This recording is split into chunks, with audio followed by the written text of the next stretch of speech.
माला सिन्हा जी को जब पता चला कि उनकी बेटी प्रतिभा एक शादीशुदा इंसान के चक्कर में पड़ गई है, तो उन्हें बेटी पर बड़ा गुस्सा आया। उन्हें ये बात कतई नामंजूर थी कि उनकी बेटी, जिसने अपना फिल्मी सफर अभी शुरू ही किया है, वो किसी शादीशुदा मर्द के प्यार में पड़े। वो शादीशुदा मर्द था संगीतकार जोड़ी नदीम श्रवण वाले नदीम। चूंकि आज प्रतिभा सिन्हा का जन्मदिन है, तो चलिए नदीम श्रवण संग उनके उस रिश्ते की कहानी जानते हैं जो सालों पहले बना और टूट गया। प्रतिभा सिन्हा का जन्म 4 जुलाई 1969 को कोलकाता में हुआ था। उनकी मां माला सिन्हा तो थी ही अपने समय में फिल्म इंडस्ट्री की बहुत बड़ी एक्ट्रेस, इसलिए ये पहले ही तय था कि प्रतिभा सिन्हा भी कभी ना कभी फिल्मों में ही काम करेगी। साल 1992 में आई महबूब मेरे महबूब नामक फिल्म में पहली दफा प्रतिभा सिन्हा नजर आई थी। उसी दौर में और भी कुछ बॉलीवुड डॉटर्स ने फिल्म इंडस्ट्री में अपना आगाज किया था। वो थी करिश्मा कपूर, रवीना टंडन और पूजा भट्ट। प्रतिभा की पहली फिल्म महबूब मेरे महबूब फ्लॉप हो गई, मगर प्रतिभा का बोल्ड अवतार जरूर लोगों ने नोटिस किया। प्रतिभा की दूसरी फिल्म थी कल की आवाज।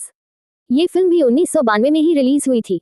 इस फिल्म के म्यूजिक डायरेक्टर नदीम श्रवण थे, और यही वो फिल्म है जिसकी मेकिंग के दौरान नदीम से प्रतिभा सिन्हा की पहली मुलाकात हुई थी। उस वक्त नदीम श्रवण फिल्म इंडस्ट्री के शीर्ष संगीतकारों में शुमार हो चुके थे। इस जोड़ी का जलवा हुआ करता था तब।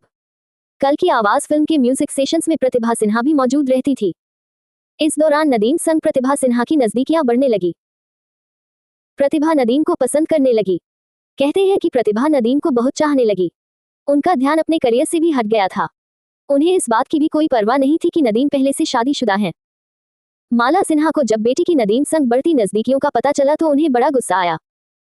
माला सिन्हा इस बात को बर्दाश्त नहीं कर सकी कि बेटी करियर को छोड़कर इश्कबाजी पर ध्यान लगा रही है, वो भी एक मैरिड मैन संग। माला सिन्हा जी ने बेटी प्रतिभा सिन्हा को कई दफा चेतावनी दी कि वो नदीम से दूर रहें, मगर प्रतिभा पर मां की चेतावनियों का कोई असर नहीं हुआ। दफा तो प्रतिभा सिन्हा अपना घर छोड़कर नदीम के साथ कहीं चली गई थी और कई दिनों तक नहीं लौटी थी। बेटी के यूं गायब हो जाने से माला सिन्हा परेशान हो गई और आखिरकार उन्हें एक बहुत बड़े पॉलिटिशियन के पास मदद की गुहार लेकर जाना पड़ा। वो पॉलिटिशियन थे बाला साहेब ठाकरे। बाला साहेब ठाकरे जी ने भी माला सिन्हा को निराश नहीं किया। कुछ ही दिन बाद उन्होंने प्रतिभा सिन्हा को ढूंढ निकाला और उनकी मां के पास ले आए। बेटी के वापस आने के बाद माला सिन्हा उसे साथ लेकर चेन्नई शिफ्ट हो गई, मगर बेटी प्रतिभा का दिल तब भी मुंबई में ही था। चेन्नई जाकर भी प्रतिभा सिन्हा नदीम से बात करने की कोशिश करती रहती थी। हालांकि उनकी मां माला सिन्हा उन पर पूरी नजर रखती थी। और नदीम ने तय किया कि वो दोनों कोड वर्ड्स में एक दूसरे को संदेश देंगे। दोनों ने अपने कोड नेम रखे। प्रतिभा का कोड नेम था एम्बेसडर और नदीम का कोड नेम था एस। कुछ दिन तक दोनों इन्हीं नामों से एक दूसरे को मैसेज भिजवाते रहे। एक दिन प्रतिभा की मुलाकात एक पत्रकार से हुई। उस महिला पत्रकार को प्रतिभा का इंटरव्यू लेना था। बातों ही बातों में उस पत्रकार ने प्रतिभा के सामने नदीम का कोड वर्ड एस बोल दिया। प्रतिभा को लगा कि इस जर्नलिस्ट को नदीम ने उनके पास भेजा है। प्रतिभा ने बिना सोचे समझे उस जर्नलिस्ट से कह दिया कि मैं भी नदीम से बहुत प्यार करती हूँ और नदीम से शादी करने वाली हूँ। और उस पत्रकार ने प्रतिभा का ये बयान अखबार में छाप दिया, जो आखिरकार उनकी मां माला सिन्हा तक भी पहुंच गया।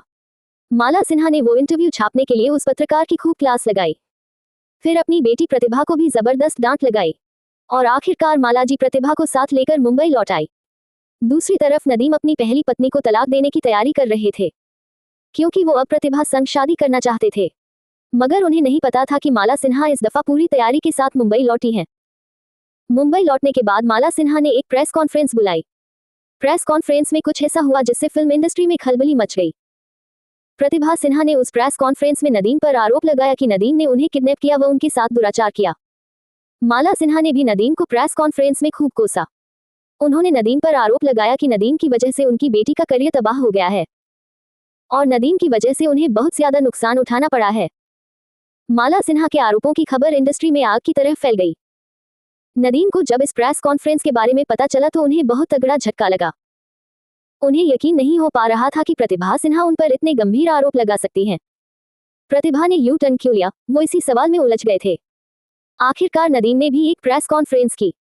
नदीम ने अपनी सफाई में कहा कि वो प्रतिभा की मदद सिर्फ उस पर तरस खाकर कर रहे थे, क्योंकि प्रतिभा उनसे कहती थी कि उनकी मां माला सिन्हा जबरदस्ती उनसे फिल्मों में काम करा रही हैं, जबकि वो ये काम नहीं करना चाहती। बकौल नदीम, प्रतिभा ने उनसे ये भी कहा था कि उनकी मां उनकी पिटाई भी करती है, घर में बंद भी कर देती है। कुछ समय तक चला ये विवाद आखिरकार शांत हो गया, मगर इस विवाद की वजह से प्रतिभा सिन्हा को नुकसान के अलावा और कुछ नहीं मिला। सच क्या है, ये तो प्रतिभा सिन्हा, माला सिन्हा और नदीम ही जाने। लेकिन प्रतिभा सिन्हा के करियर की कुर्बानी इस विवाद के चलते हो गई। प्रतिभा ने इस पूरे मामले के बाद कुछ फिल्मों में काम जरूर किया, लेकिन उन्हें कभी भी फिल्म इंडस्ट्री में सफलता नहीं मिल सकी। वो आज भी जानी जाती है तो सिर्फ फिल्म राजा हिंदुस्तानी के गीत परदेसी परदेसी में डांस करने वाली कबीलाई लड़की के तौर पर।